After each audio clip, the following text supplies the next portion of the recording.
Hey guys, welcome back. BDCKR here. We're back with Season 9, Episode 3 of our weekly Q&A videos. If you're on the video right now and you want to listen to this on all the major podcasting platforms, you can check out the links in the description for that. And if you're on one of the podcasting platforms and you've never heard us anywhere else, we're also on YouTube at BDCKR Gaming.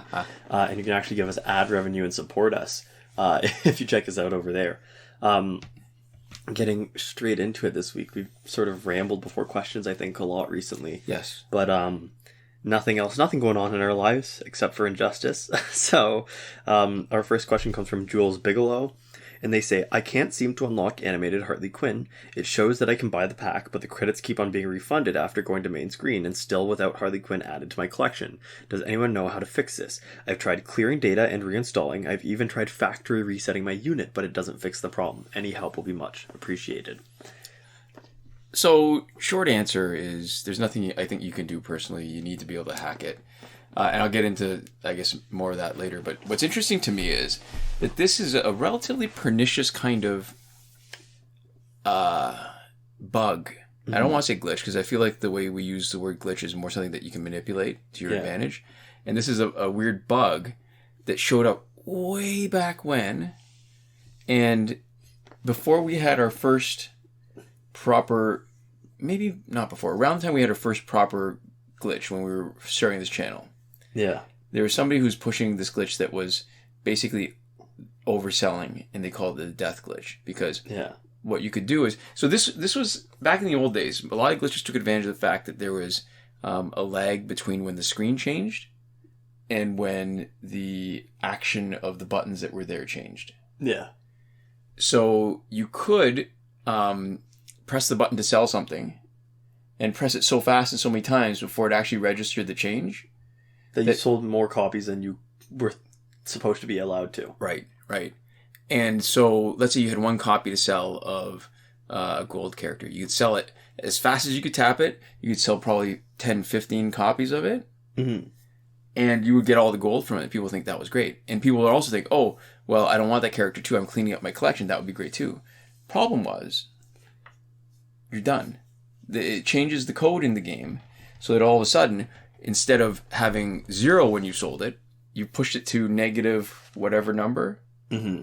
And then whenever you got a copy, either trying to buy it directly or from a pack, or worse, as a bonus, like the daily bonus, then it would go into a loop if it was a daily bonus, trying to give it to you over and over because it was expecting it to bump it up to a non-zero number.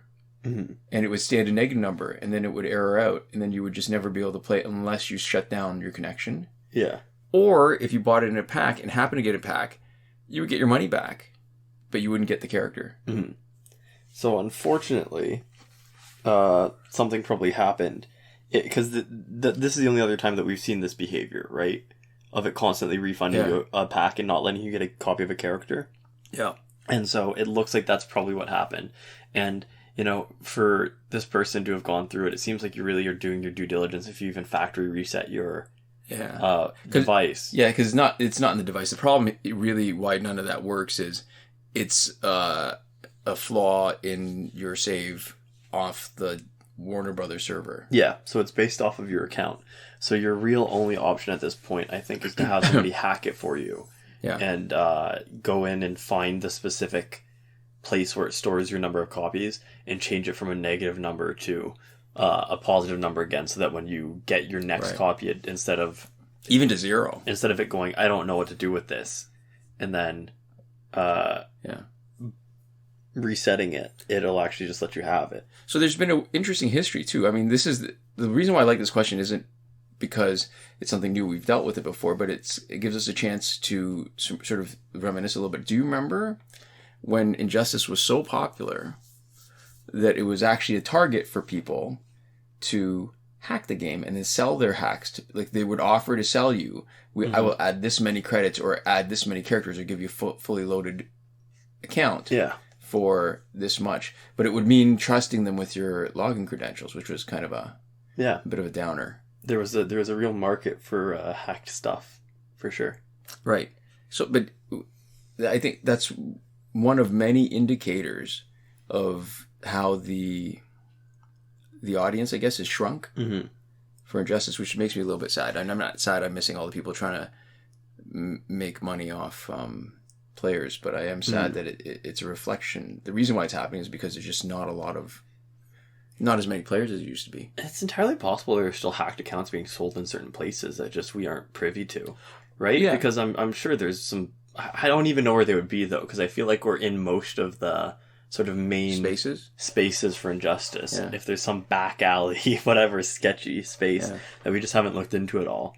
But maybe if you're looking for somebody to hack your account, you'd get pointed in the direction of, one of those spaces, because we're not looking for it. We might just not be... I guess. I feel like it's a lot, when there used to be those malls that would sell pirated DVDs. Yeah.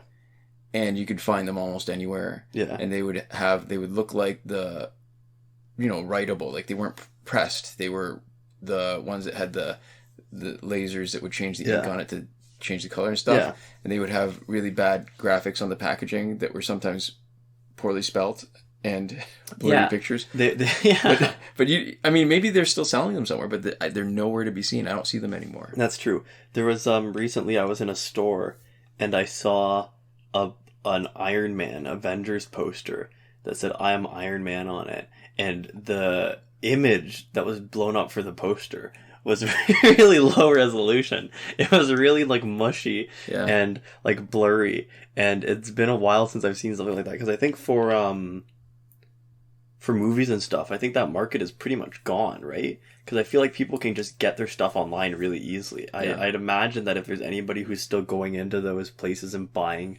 DVDs, it would be older people who have a DVD player who don't really know how. So when you say you can get it online easily, do you mean like legitimately streaming, or do you mean like there's some other like a way to?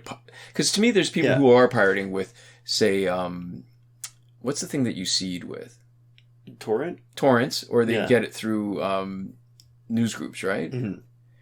So there's a lot of ways it's first off, it's easier to get content legitimately in general, but it's also, I think, much easier to get it illegitimately, because you're thinking about people downloading stuff.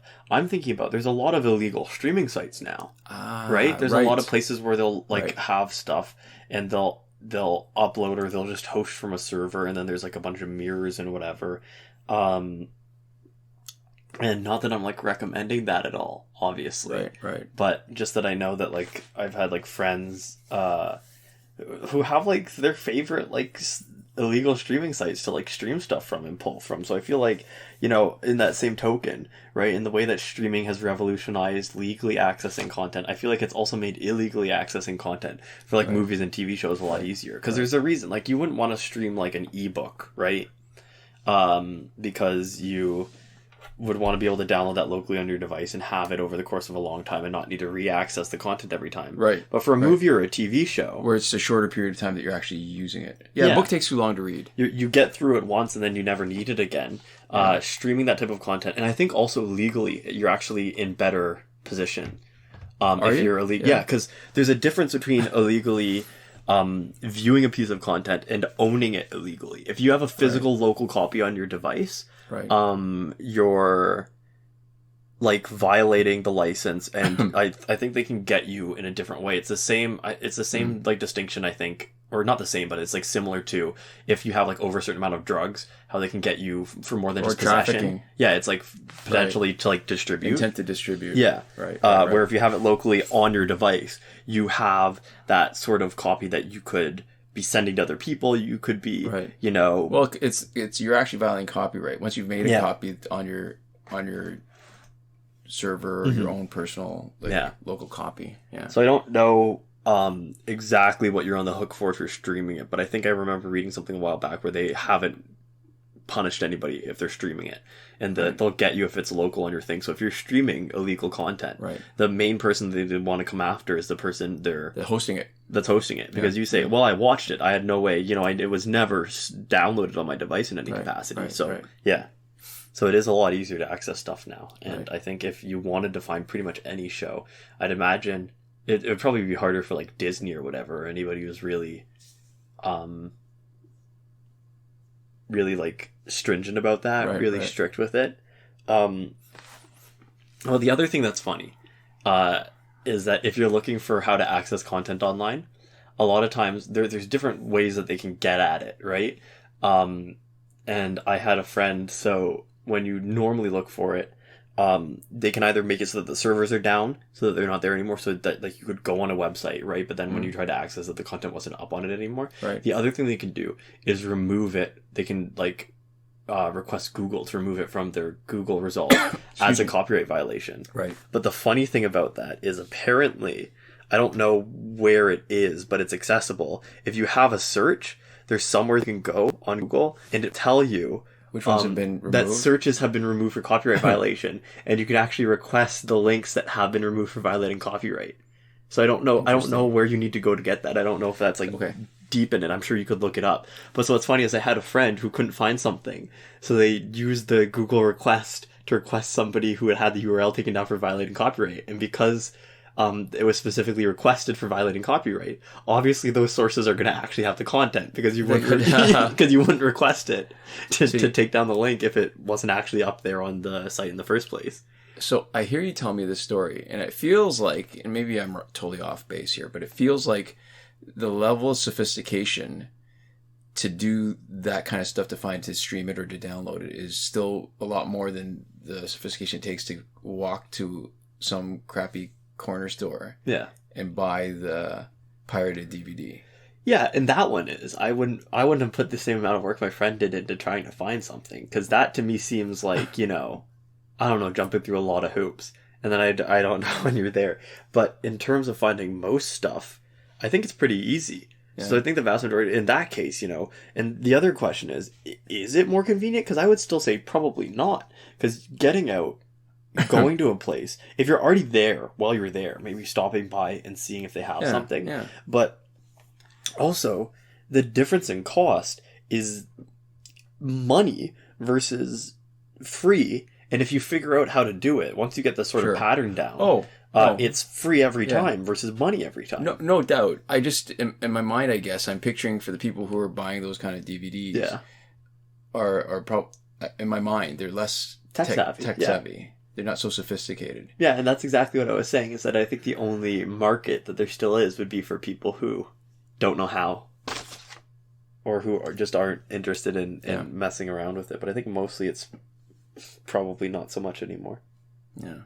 Yeah. So anyways. How did we get on that? Oh, hacking. There you go. So that's why your Harley Quinn can't be added. Yeah. If you really wanted her... you're actually, if it's a bronze Harley Quinn, you're just kind of screwed. Animated Harley Quinn. It's specifically animated. Oh, then that's not a problem. Yeah. Because the bronze characters, when they are a daily bonus, it does lock you out of the game. So, animated Harley Quinn's not a bad character. She's pretty good support. Yeah. We don't need to rub their nose. Yeah, I know. I say the key really is whether it's worth starting a new account to try to be clean, or whether it's worth trying to find somebody to help you fix the account. Yeah. So there we go.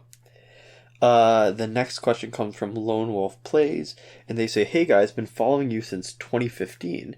First off, thank you. That's awesome. This is probably the first time asking a question, so here it goes. Can we get into the top 5% at the end of an online multiplayer season with a beginner account? 3 to 4 basic bronze, probably a silver. A follow-up question, if we can, what'd be the most efficient strategy?" So, this is an interesting one. This is probably, if you're following us since 2015, I'm assuming you've made a new account for this. It seems unlikely that you've been watching us for between 6 and 7 years and have just started playing Injustice now. You said, "Man, these guys are really cool. I think I maybe should check this game out." I start playing it, yeah. So I guess the way it's worded, there's so if you're still stuck on 3 to 4 bronzes and a silver, I think there's probably some actual limitation in terms of the number of hours in the day and an estimate of the given season, what 5% will require. Yeah. That there probably is like an absolutely right answer. I think the right answer that doesn't involve the work is, if it's possible, it's totally not worth it. Yeah, it's because you have to think about in this game that there are things that you can do for rewards. And then there are things that you can do to speed up the process of acquiring those rewards, right? Yeah. And so if you are spending all of your time in online multiplayer, it's not really the best for money or experience, right? Right. It's pretty much just for the exclusive rewards. If you have a starting account, it would make way more sense to spend your time grinding for Bonus credits. Battle 1. Yeah, for grinding for credits, getting new characters, pushing yourself further, because you get free characters for playing the story. Yeah. Right? So you getting those free characters builds up your roster, getting more credits, getting more, XP and levels. If you're playing at such a low level for multiplayer, I don't even know how many battle credits you get. I don't think we've ever been in that position where we have like a beginner account where you're not elite, you're not leveled, you're not that's anything. true. You're just whatever the bronze is. Because the online play only started after a while, and when the limits were level 40 and elite 5. So there's a lot of time to just collect stuff offline before they even introduced any online play. I don't even know how low the battle points go. Yeah. Because if you're talking about like getting like, for example, I don't know if they even go this low, but 500 battle points, right? You're talking about getting 1/10 of the amount that you could get if you're just... Oh, it's got to be more higher up there. It's got to be. It can't lock at 500. That would be too low. Yeah. But so if you're looking at beginners, right? Like, I mean, is it in theory possible to do really well with 3 bronzes? Sure. But you need them elite 10 to really generate some points. You want some gears to make sure that you're winning consistently.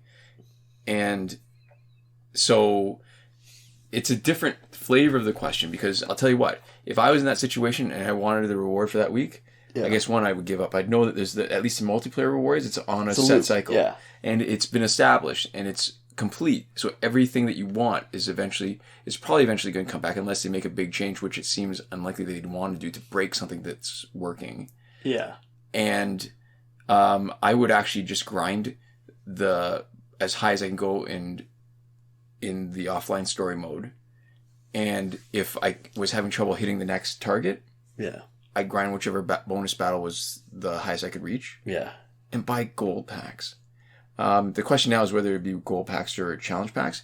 And once I had enough golds, I would just push higher. Like, I think the progression still makes sense to do the offline play. Yeah. Only because it'll generate more rewards to give you a better chance, so that when you actually do multiplayer, you're rewarded properly for the time that you spend. Because seriously, I wouldn't want to spend 10 hours a day with 3 bronze characters, winning some fights and not all of them, hoping that I'll stay in the top 5% to get one of the good rewards. Yeah, it would be pretty brutal. Yeah, and so, if like your first week is like Tantu Totem or something, right? That would kind of suck to have to wait. Yeah. But you're better off just playing and building up, and then having that as something to look forward to the next time it comes around. Right. Let's face it, you're not generating enough income. Even if you get Tantu Totem, it's going to be weeks, if not months, before you're doing enough with it so that it's doing everything that it can when it's maxed out. Yeah. And so really, the only reason you do this is if you're setting it as a personal challenge for yourself to see how high you can get from a fresh account. And that, might be fun or enjoyable. If that's what the question that you're asking, then the answer is we don't know. Because our sort of it's not worth it answer is predicated on the idea that you want to have a more efficient experience instead of like a personally challenging one that you're artificially actually making an experience that's less efficient but more challenging in a way that you want it to be. Yeah. So if that's the question that you're asking, then we don't have a lot of insight for you, but good luck. And I'd like to see how high you can get. If that's the question that you're asking with a brand new account, how high can you get in multiplayer in a week? Right. But if that was it, I'd have to imagine even still, there's just a certain amount of single player gameplay that it would make sense to do first to sort of push through at least some of the story and get some new characters. And I don't know what the balance of that would be. But, I still stand by the idea that when you really are a starting player, what you want is 9 gold equivalents. Right? Or 6 gold equivalents. Yeah. Where you've got, that gives you enough for 2 teams of 3 golds or less if some of the golds are promoted because they're duplicates. Yeah. And that'll take you pretty far. You'll grind a lot of credits. You'll get all the beginner credit value for finishing fights in story mode. Yeah. And then once you've done that, you get a better feel for what you want to do and what you're happy with and whether you can compete. The problem is, I think that it's at the beginning, it's too easy to promote characters, and relatively speaking, because some of them are hard to promote, it still takes a lot of credits, but it's way harder to get your gears, to get the gears that you want and get them fused enough. Yeah. So they do what you expect them and you need them and want them to do. Yeah, for sure. Yeah. So there we go.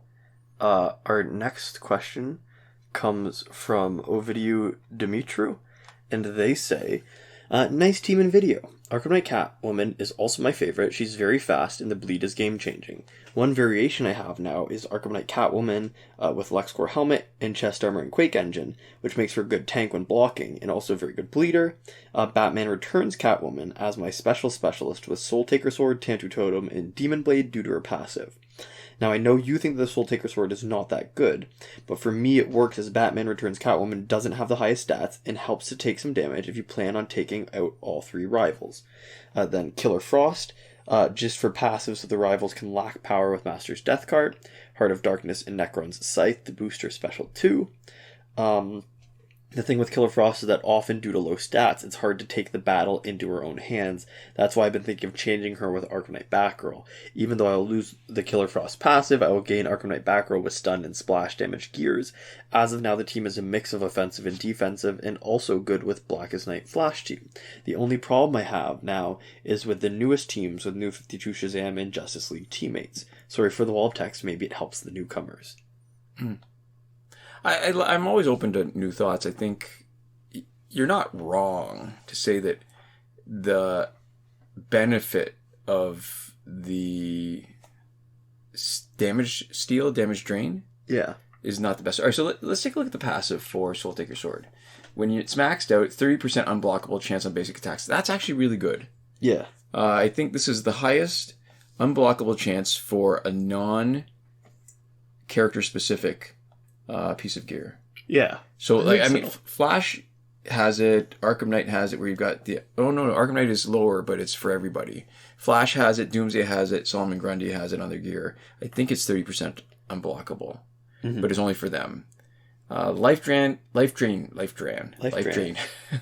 I was... In my mind, I was trying to stick together the words life drain and chance, and I stopped before I got it. Would have life drains. Life drain chance on special 2, 50%.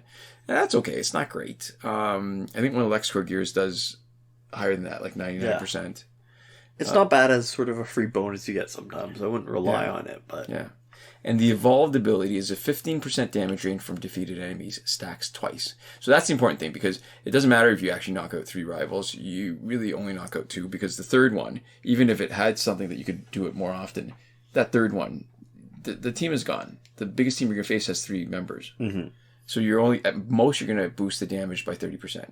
I guess technically you could boost it more with like Atlantean Hero. Does that actually do it? I don't think so. Well, that's an interesting choice. Or the Joker, the Suicide Squad Joker. Oh, you mean if you let him knock out 2 of your teammates? Well, no, you couldn't do that because it only stacks twice. So they're saying they specifically have worked around it. Right. But I'm saying, would one of those actually sort of kneecap its effectiveness? Could you do something like that if you Atlantean Hero? Do they get that's possible, yeah. crummy stats from you? Yeah, that's right. I mean, can you imagine if you boosted your damage by like 0.0% or something, 0.01% because the other guy was just so awful? Yeah. So here's the thing. I mean, the way we've compared it, probably unfairly, is that how you can get a much bigger damage boost from something else. But this is all damage boost, right? So it improves your specials. And if you look at it that way, 15% is not awful, but it's still pretty bad because special 2 boost, you can get, I think, 12%. Yeah. Special 1 boost, I think it's higher. But they're all separate abilities. So having it all at once is okay. Yeah. But the amount is not significant enough. So here's the thing, right? If you're fighting somebody about the same ability as you, it's really only 15% damage boost. To get more out of it, you have to be fighting somebody that's got more damage. There's a good chance that they got more damage. They also got more health. Mm-hmm. That they're just a stronger character. So you have to time it properly so that you're doing enough damage to knock them out.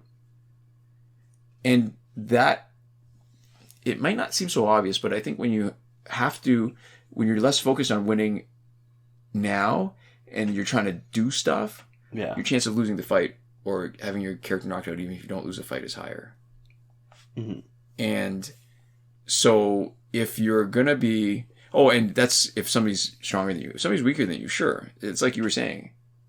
You can get 50% of their damage. Yeah, but you don't actually want it. But it was really crappy. It's not making much difference. They can keep it. Yeah, that's right. So... Yeah, 30% damage, the fact that it's across everything, right, is way better. The problem is the way that the game is right now. You know, if you're playing in single player, maybe, Jack of all trades makes a lot more sense. I think for a lot of the time that you spend playing the game early on, you know, you don't really have specialization the same way. Yeah. And you're just trying to sort of do everything you can, right? But when you're playing an online multiplayer, it doesn't really make sense most of the time to have a jack of all trades character. Right. And especially for damage, right? You might have somebody who's balanced between offensive and defensive, but for whatever they are offensive, it doesn't really make sense to spread out the gear that's boosting them. Right. So it might be a little nice if you've got somebody who, you know, is dealing a little bit of extra damage in all forms. And if they're the primary person that you have in, you're getting the benefits of, you know, all of it, because you're probably doing basic damage and specials. There's no reason why you'd be holding off on doing them. So it's cool. Right. But, you know, it's most of the time, if you've got what it looks like you've got, which is a lot of characters, a lot of resources, a lot of the gears, right? If you're talking about, you know, Tantu Totem and Master's Death Card and everything else, what you're usually looking for is combos, right? Really solid combos and really good synergies.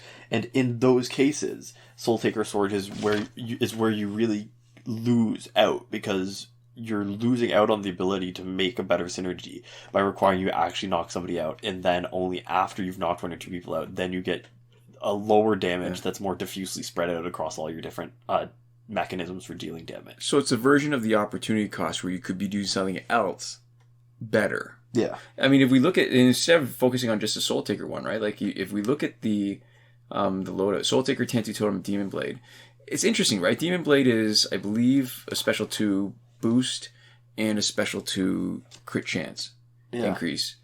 So damage boost. And Tantu Totem is, you know, Tantu Totem's the best. But that means you're making her a specialist. Problem with Batman Returns Catwoman is her specials in general do less damage than they should for her damage stat, because it has a secondary effect. Mm-hmm. It bleeds. So the amount of damage you're doing is less, and you're wasting Tantu Totem a little bit. I mean, it would be interesting to lean into Killer Frost a bit more, where you're using... I think Ovidiu has specifically mentioned that the choice of gear was to boost the Necron Scythe to boost special 2. And I think that's for the freezing effect. Although you got to keep in mind, the freezing happens at the tail end. So you don't really get nearly as much. I think you get one hit after you've been frozen. Yeah. So it's probably not the most efficient, because she can't stun. She doesn't have a built-in stun, and I don't think any of the things that you're giving her will stun. So, if anything, I mean, you could make her marginally better by, instead of giving her Heart of Darkness, so you lose the Heart of Darkness is boost to special 2 in the damage over time, give her Tantu Totem. If she's going to be your specialist, lean into it and let her do more damage. Soul Taker Sword. The problem is, I guess, if you're going to boost all kinds of damage, then the other gears that you've got are not going to do as good a job to boost everything the same way. The other gears you have to pick to boost basic or specials, or which special. And if her attack stat is too low, what you could lean into is damage over time. She's got that passive that doubles it. So you give her more gears that will give you damage over time. Demon Blade doesn't do that. Soul Taker Sword doesn't do that. Ibis Stick is great. I think it's the LexCorp Gauntlets will do damage over time. One of the League of Assassins gears, I think it's the Blade.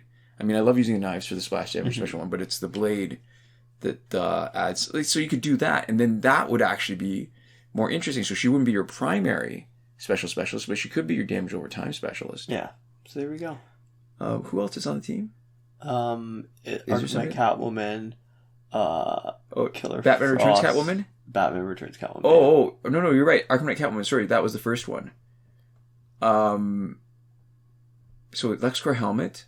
Does Helmet do the maybe helmet is the one that does damage per time, not the gauntlets.